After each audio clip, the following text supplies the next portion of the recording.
నందమూరి నటసింహం బాలకృష్ణ నటించిన latest movie NTR కథానాయకుడు box office దగ్గర 3వ రోజు ఎవ్వరి ఊహలకు అందని విధంగా డ్రాప్ ని కొనసాగిస్తూ బిగ్గెస్ట్ షాకింగ్ న్యూస్ గా మారింది. ఇప్పుడు సినిమా మొదటి రోజు 10.15 కోట్ల రేంజ్ షేర్ ను వసూలు చేయగా, రెండవ రోజు 2 తెలుగు రాష్ట్రాల్లో 1.2 కోట్ల రేంజ్ షేర్ అందుకున్న వరల్డ్ వైడ్ గా 2 కోట్ల వరకు షేర్ అందుకోవడంతో ఓవరాల్ గా 2 రోజుల్లో 12 కోట్లకు పైగా షేర్ అందుకున్న ఈ సినిమా 3వ రోజు 2 తెలుగు రాష్ట్రాల్లో కొత్త సినిమా వినయ విధేయ రామ వల్ల భారీగా థియేటర్స్ ని కోల్పోవడంతో కలెక్షన్స్ కూడా భారీగా పడిపోయాయి.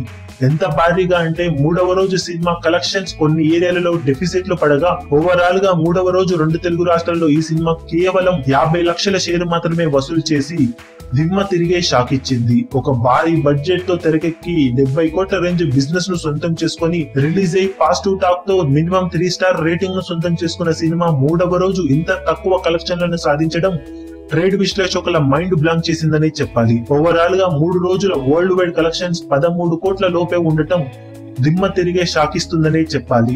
ఈ లెక్కన సినిమా బ్రేక్ ఈవెన్ అవ్వడం అసాధ్యంగానే కనిపిస్తున్నా, శనివారం నుండి సెలవుల మొదలైన నేపథ్యంలో సినిమా బాక్సాఫీస్ దగ్గర ప్రస్తుతం మెల్లిమెల్లిగా పుంజుకుంటున్న కారణంగా లాంగ్ రన్ లో బాక్సాఫీస్ ను ఎంతో కొంత కలెక్షన్లను సాధించి ప్రీ రిలీజ్ బిజినెస్ కు ఎంతో కొంత చేరువయ్యే అవకాశం ఉందని ట్రేడ్ విశ్లేషకులు భావిస్తున్నారు. మరి బాక్సాఫీస్ దగ్గర ఈ సినిమా ఎంతవరకు కలెక్షన్లను రాబట్టి రేస్ లో నిలుస్తుందో చూడాలి.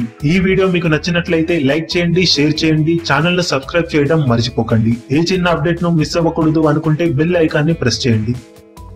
లేటెస్ట్ న్యూస్ కోసం మా ఛానల్ ని సబ్స్క్రైబ్ చేయండి. అప్డేట్స్ వెంటనే రావడానికి బెల్ ఐకాన్ ని ప్రెస్ చేయండి. లైక్, కమెంట్ మరియు షేర్ చేయడం మాత్రం మరవకండి.